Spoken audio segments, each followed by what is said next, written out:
কাউকে ভালোবাসার এমন এক উচ্চ বেদিতে বসানোর কথা একবার ধরুন, মানে যে বেদিটা মেঘের চাইতেও অনেক ওপরে। নিচ থেকে সেই মানুষটিকে মনে হয় একেবারে নিখুঁত। হ্যাঁ, যেন কোনো এক পবিত্র দেবী, তাই না? একদম। আর এই পুরো ব্যাপারটা দূর থেকে দেখতে কিন্তু বেশ রোম্যান্টিক লাগে। কিন্তু মানে সমস্যাটা শুরু হয় ঠিক তখন, যখন সেই উচ্চ বেদি থেকে বাস্তবের মাটিতে মানুষটির পতন ঘটে। হুম। আর সবচেয়ে বড় ট্র্যাজেডিটা কি জানেন? কি?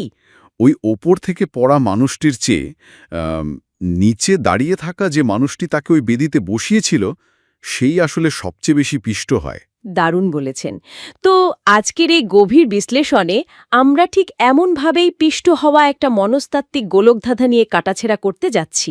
হ্যাঁ, আমাদের হাতে আজ রয়েছে জাকির পারভেজের লেখা পদ্মাবতী সিরিজের একটি অত্যন্ত আবেগঘন চিঠি, যেটা পাঠ করেছেন পাঠক সমাধিত। ঠিক, আমরা এই চিঠির গভীরে লুকিয়ে থাকা একতরফা ভালোবাসা আর ওই যে মানুষকে দেবতা বানানোর অদ্ভুত মনস্তত্ত্ব, আর রূঢ় বাস্তবতার মুখোমুখি দাঁড়িয়ে এক পরাজিত প্রেমিকের মানসিক দ্বন্দ্বগুলো, এগুলো নিয়েই মূলত আজ আমরা পাঠোদ্ধার করার চেষ্টা করব। হ্যাঁ হ্যাঁ, ঠিক তাই। তো চলুন বিষয়টা একটু খুলে দেখা যাক। চিঠির শুরুতেই কিন্তু একটা পরিষ্কার ইঙ্গিত পাওয়া যায় যে এটা কোনো গতানুগতিক প্রেমের চিঠি নয়। একদমই না। মানে প্রথম সম্বোধনটা শুনলেই সেটা বেশ স্পষ্ট হয়ে যায়। লেখক শুরু করছেন মহামহিমাসু পদ্মাবতী বলে। হুম, শব্দটা বেশ ভারী, তাই না? ভীষণ ভারী। এই একটা শব্দের ভেতরেই কিন্তু একটা বিশাল দূরত্ব, একটা রাজকীয় আভিজাত্য আর এক ধরনের অঘোষিত সমর্পণ লুকিয়ে আছে। মানে ধরুন, যেন একজন সাধারণ প্রজা কোনো এক সম্রাজ্ঞীর দরবারে দাঁড়িয়ে কথা বলছেন। বুঝতে পারছি। কিন্তু এই চিঠির সবচেয়ে অদ্ভুত দিকটা হচ্ছে এর সুর। মানে এখানে কোনো আক্রমণাত্মক চিৎকার নেই, কাউকে সরাসরি কাঠগোড়ায় দাঁড় করিয়ে দোষারোপ করার জন্য যে সস্তা বাক্যবান মানুষ সাধারণত ছড়ে, তার কিছুই এখানে নেই। হ্যাঁ, আমি খেয়াল করেছি। আছে কেবল এক পরিশ্রান্ত হৃদয়ের নিস্তব্ধ হাহাকার। ঠিক। লেখক নিজেই স্বীকার করেছেন যে দ্বন্দ্ব আর মায়াজাল তাকে দিনের পর দিন কুড়ে কুড়ে খাচ্ছে। আর আজ তিনি কোনো রাগঢাক না রেখে ওই অব্যক্ত কষ্টগুলোকেই এই শ্বেত শুভ্র কাগজে মেলে ধরেছেন। তবে জানেন, এই নিস্তব্ধতাটা কিন্তু ঝড়ের আগের শান্ত রূপ নয়। এটা হলো সবকিছু ধ্বংস হয়ে যাওয়ার পর পড়ে থাকা ধ্বংসস্তূপের নিস্তব্ধতা। দারুণ একটা উপমা দিয়েছেন। আর এই হাহাকারের পেছনের কারণটা যদি আমরা মনস্তাত্ত্বিক দৃষ্টিকোণ থেকে খুঁজি, দেখব এটা কেবলই একটা সাধারণ প্রত্যাখ্যাত হওয়ার গল্প নয়। এটা মূলত একটা অসম্ভব আদর্শের পতনের গল্প। একদম ঠিক বলেছেন। চিঠির লেখক পদ্মাবতীকে এই স্বার্থপর নশ্বর জগতের সমস্ত কলুষতা আর হিসাব নিকাশের অনেক ঊর্ধ্বে ভেবেছিলেন। তিনি তাকে হৃদয়ের এমন এক পবিত্র বেদিতে বসিয়েছিলেন যেখানে কোনো কৃত্রিমতা বা জাগতিক ধুলোবালি পৌঁছাতে পারে না। কিন্তু তার সবচেয়ে বড় আফসোসের জায়গাটা কোথায় জানেন? ওই যে পদ্মাবতী শেষ পর্যন্ত গতানুগতিক মানুষগুলোর মতোই আচরণ করলেন। ঠিক তাই। লেখক একটা জায়গায় খুব আক্ষেপ নিয়ে উপলব্ধি করেছেন, মানুষ যে কোনোদিন দেবী হতে পারে না। মানে নিজের সীমাবদ্ধতা ডিঙ্গিয়ে সে যে অলৌকিক হতে পারে না, এটাই তার বড় আফসোস। এখানে যে বিষয়টি সবচেয়ে চমকপ্রদ তা হল মনস্তত্ত্বের একটা খুব পরিচিত কিন্তু ধ্বংসাত্মক মেকানিজম এখানে কাজ করছে, যাকে আমরা বলতে পারি আইডিয়ালাইজেশন বা চরম আদর্শীকরণ। একটু বুঝিয়ে বলবেন বিষয়টা। নিশ্চয়ই। ধরুন, যখন মানুষের মস্তিষ্কে প্রেমে পড়ার প্রাথমিক রাসায়নিক বিক্রিয়াগুলো ঘটে, বিশেষ করে ডোপামিন আর অক্সিটোসিনের প্রভাবে, মস্তিষ্ক তখন একটা ফিল্টার তৈরি করে ফেলে। ও আচ্ছা, একটা গোলাপি চশমার মতো। হ্যাঁ, ঠিক তাই। আর এই ফিল্টার প্রিয়জনের সমস্ত মানসিক ত্রুটি, দুর্বলতা বা স্বার্থপরতাকে পুরোপুরি আড়াল করে দেয়। মানে আমরা তাদের ওপর এমন এক অমানবিক প্রত্যাশার বোঝা চাপিয়ে দিই, যা বহন করা কোনো রক্তমাংসের মানুষের পক্ষে আক্ষরিক অর্থেই অসম্ভব। চিঠির লেখকও তো পদ্মাবতীর কাছে এমন এক অলৌকিক পবিত্রতা আশা করেছিলেন যা এই পৃথিবীতে আসলে অস্তিত্বহীন। একদম। মস্তিষ্ক যখন তার নিজের তৈরি করা এই নিখুঁত ফ্যান্টাসি থেকে বাস্তবে আছড়ে পড়ে, তখন তৈরি হয় এক তীব্র শূন্যতা।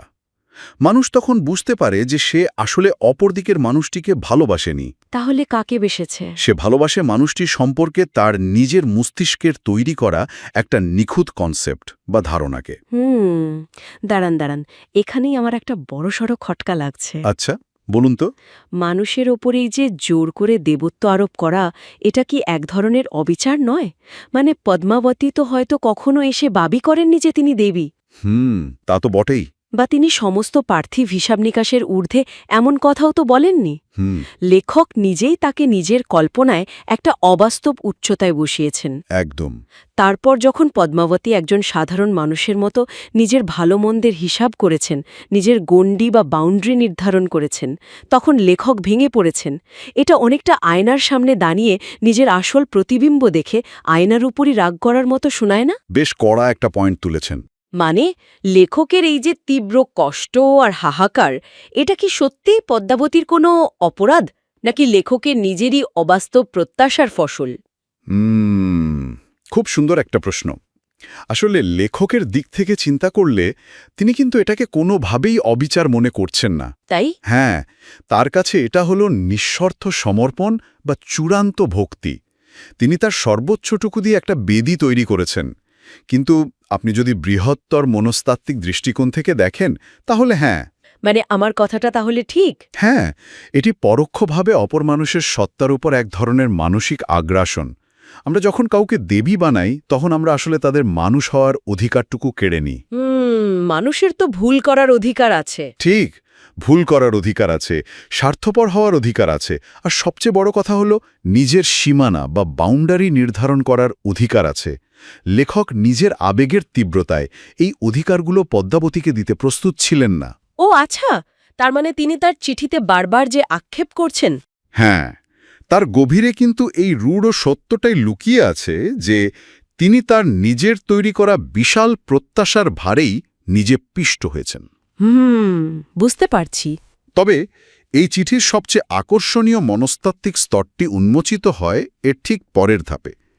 মানে ধরুন, যখন তিনি বুঝতে পারলেন যে পদ্মাবতী কেবলই একজন সাধারণ হিসেবি মানুষ, তখন তো যুক্তির খাতিরে তার সরে আসা উচিত ছিল। কিন্তু তিনি তো সরতে পারছেন না। একদমই না। আর এখানেই বিষয়টা সবচেয়ে বেশি আকর্ষণীয় হয়ে ওঠে। ঠিক। এই যে জেনেও না জানার ভান করা, এই জায়গাটাই আমাকে সবচেয়ে বেশি ভাবিয়েছে। লেখক বলছেন পদ্মাবতীর সূক্ষ্ম ও হিসেবে দূরত্ব এবং তার কৌশলী আচরণ তিনি প্রতি মুহূর্তে টের পান। মানে তিনি অন্ধ নন, তিনি সব দেখছেন, তবুও তিনি সেই মায়ার বৃত্ত থেকে বের হতে পারছেন না। নিজেকে তিনি আটকে পড়া মানুষের সাথে তুলনা করেছেন, যেন এক অদ্ভুত চোরাবালি। হ্যাঁ, যে চোরাবালিতে মুক্তির ছটপটানি করলেই আরও গভীরে তলিয়ে যেতে হয়। জাদুকর যা দেখাচ্ছে তা সত্যি নয়। মানে এর পেছনে একটা মেকানিজম বা ট্রিক আছে। হ্যাঁ, কিন্তু তবুও সে চোখ সরাতে পারছে না, কারণ সে ওই বিভ্রম বা জাদুর মোহে আচ্ছন্ন থাকতে চায়। লেখকও যেন ঠিক সেই অবোধ শিশুর মতো মিথ্যে আশ্রয়ে মুখ লুকিয়ে রাখতে চাইছেন, যদিও তিনি জাদুর পেছনে রূঢ় সত্যটা জেনে গেছেন। চমৎকার। এই ম্যাজিক শোয়ের উপমাটা মস্তিষ্কের ভেতরের একটা জটিল লড়াইকে খুব সুন্দরভাবে ফুটিয়ে তোলে। আমরা যদি এটিকে বৃহত্তর প্রেক্ষাপটের সাথে যুক্ত করি, মানে মনস্তত্ত্বের ভাষায় এই লড়াইটার একটা বেশ গালভরা নাম আছে। আচ্ছা, সেটা কি? একে বলে কগনিটিভ ডিসোনেন্স বা বুদ্ধিবৃত্তিক অসঙ্গতি। যখন আমাদের দীর্ঘদিনের লালিত বিশ্বাস এবং চোখের সামনের বাস্তবতার মধ্যে একটা বিরাট সাংঘর্ষিক পরিস্থিতি তৈরি হয়, তখন মস্তিষ্ক চরম অস্বস্তিতে পড়ে। মানে তখন মস্তিষ্ক বুঝতে পারে না কোনটাকে বিশ্বাস করবে। ঠিক, মস্তিষ্ক এই অসঙ্গতি বা কনফ্লিক্টটাকে মেটানোর জন্য মরিয়া হয়ে ওঠে। লেখকের ক্ষেত্রে ব্যাপারটা ঠিক এমন। তার বিশ্বাস বলছে পদ্মাবতী আমার নিখুঁত দেবী।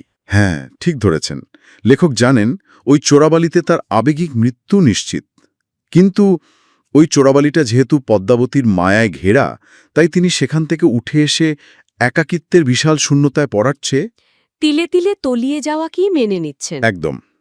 মানুষের ইগো অনেক সময় মেনে নিতে চায় না যে তার এতদিনের বিনিয়োগ করা আবেগটা পুরোই ভুল জায়গায় ছিল, তাই সে ওই ভুলটাকে আঁকড়ে ধরে থাকে। এই দুর্বলতা আর আত্মগ্লানিটুকু স্বীকার করে নেওয়ার পর কিন্তু লেখকের দৃষ্টি নিজের ভেতর থেকে সরে গিয়ে সরাসরি পদ্মাবতীর দিকে ঘোরে। এবং এখান থেকেই দুজনের চরিত্রের একটা অদ্ভুত এবং স্পষ্ট বৈপরীত্য আমাদের সামনে আসে। ঠিক, লেখক সরাসরি প্রশ্ন তুলেছেন পদ্মাবতীর অহং আর আভিজাত্যের বৃত্ত নিয়ে। তার একটা বিরাট আক্ষেপ হল পদ্মাবতীর ওই পাথুনের হৃদয়ে এত কিছুর পরও এক বিন্দু গলেনি। একটু খেয়াল করে দেখুন কন্ট্রাস্টটা।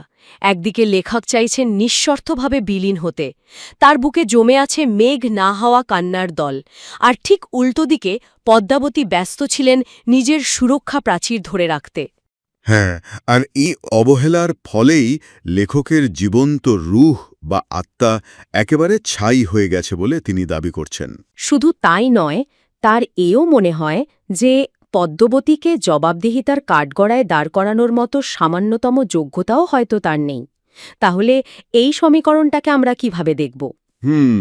এটা একটা গুরুত্বপূর্ণ প্রশ্ন সামনে নিয়ে আসে। মানে পদ্মাবতী কি সত্যি অহংকারী আর পাষাণ ছিলেন, নাকি লেখকের এই তীব্র প্রায় শ্বাসরুদ্ধকর ভালোবাসার হাত থেকে বাঁচতে এই আভিজাত্য আর দেওয়াল ছিল তার একটি স্বাভাবিক ডিফেন্স মেকানিজম বা আত্মরক্ষার উপায়? এটি একটি অত্যন্ত সংবেদনশীল জায়গা।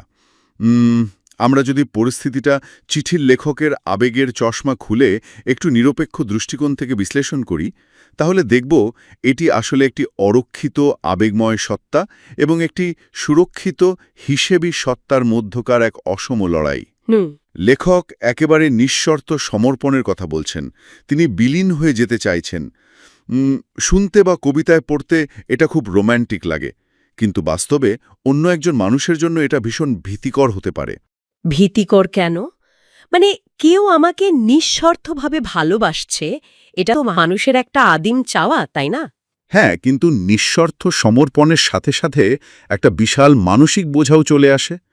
ধরুন, কেউ যখন আপনার কাছে নিঃস্বার্থভাবে বিলীন হতে চায়, তখন সে পরোক্ষভাবে তার পুরো অস্তিত্বের, তার ভালো থাকা বা খারাপ থাকার সম্পূর্ণ ভার আপনার কাঁধে চাপিয়ে দেয়। ও আচ্ছা, এটা তো অনেকটা মানসিকভাবে জিম্মি হয়ে যাওয়ার মতো। একদম তাই। পদ্মাবতী হয়তো অন্য একজন মানুষের পুরো অস্তিত্বের এই বিশাল ভার নিতে প্রস্তুত ছিলেন না, তাই তিনি নিজের সুরক্ষা প্রাচীর বা বাউন্ডারি তৈরি করেছেন। বুঝতে পারছি। লেখক যাকে অহং আর আভিজাত্যের বৃত্ত বা পাথরে হৃদয় বলছেন, সেটা হয়তো পদ্মাবতী নিজের মানসিক স্থিরতা আর স্বাধীন সত্তা বজায় রাখার একটা মরিয়া চেষ্টা মাত্র। সে শুধু নিজেকে সুরক্ষিত রাখতে চেয়েছে। তার এখানে কেউ আসলে ভিলেন নয়। দুজনের আবেগ, প্রত্যাশা আর অনুভূতি প্রকাশের যে আকাশ পাতাল তফাত, সেটাই এই সম্পর্কের মূল ট্র্যাজেডি। এক্স্যাক্টলি। লেখকের দিক থেকে দেখলে তার এই সমর্পণটা ছিল অত্যন্ত খাঁটি এবং অরক্ষিত। তাই সেই সমর্পণ যখন পদ্মাবতীর আত্মরক্ষার সেই পাথরের মতো দেয়ালে গিয়ে সজোরে ধাক্কা খায়, তখন তার মনে হয়েছে তার জীবন্ত রুহটা পুড়ে ছাই হয়ে যাচ্ছে। আর এই ছাই হয়ে যাওয়ার অভিমান থেকেই কিন্তু তিনি চিঠির একদম শেষ অংশে এসে একটি চূড়ান্ত এবং তীক্ষ্ণ প্রশ্ন ছুড়ে দিয়েছেন। হ্যাঁ, সমস্ত আত্মবিশ্লেষণের পর তিনি পদ্মাবতীকে একটা মনস্তাত্ত্বিক চ্যালেঞ্জ করেছেন। ঠিক। তিনি বলছেন, যখন এই চিঠিটি তার হাতের ছোঁয়া পাবে, তখন কি তার আঙুল কাঁপবে? লেখক পদ্মাবতীকে অনুরোধ করেছেন আয়নার সামনে দাঁড়িয়ে নিজের আত্মার কাছে যেন সে একবার প্রশ্ন করে, সব আঘাত সহ্য করে যে মানুষটি কেবল তার মায়ায় বাঁচতে চেয়েছিল, তাকে এমন একাকিত্বের নরকে ঠেলে দিয়ে সে কি সত্যি তৃপ্ত? এই প্রশ্নটা কিন্তু কোনো সাধারণ আক্ষেপ নয়।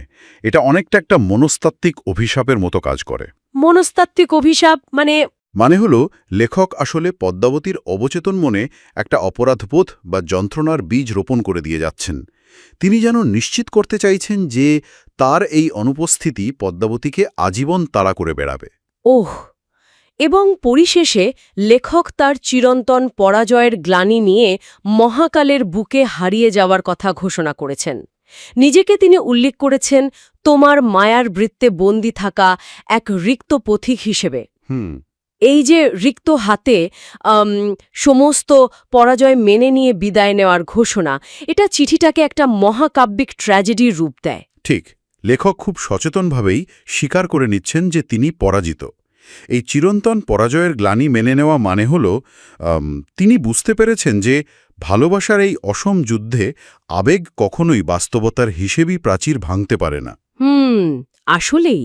কিন্তু এই হেরে যাওয়ার ভেতরেও তিনি নিজের একটা অবস্থান পরিষ্কার করে গেছেন। এই পুরো আলোচনাটি আমাদের এত গভীরভাবে স্পর্শ করে কেন জানেন? কেন? কারণ এটি অন্ধমোহ, কগনিটিভ ডিসোনেন্স এবং একতরফা সমর্পণ কিভাবে মানুষের আত্মসত্তাকে তিলে তিলে ধ্বংস করে দিতে পারে, তার একটা অকৃত্রিম ডকুমেন্টেশন। একদম। এটি শুধু একজন লেখকের চিঠি নয়, এটি যে কারো জীবনে না পাওয়া ভালোবাসার আর সেই সাথে নিজের প্রতারণা করার এক নিখুঁত মনস্তাত্ত্বিক দলিল। দারুণ একটা কথা বলেছেন। তবে জানেন, এই চিঠি এবং পুরো আলোচনার একেবারে শেষে এসে আমার মাথায় সম্পূর্ণ নতুন এবং কিছুটা বিপরীতমুখী একটা চিন্তা ঘুরপাক খাচ্ছে। আচ্ছা, সেটা কি? মানে লেখক বারবার দাবি করেছেন যে তিনি পরাজিত।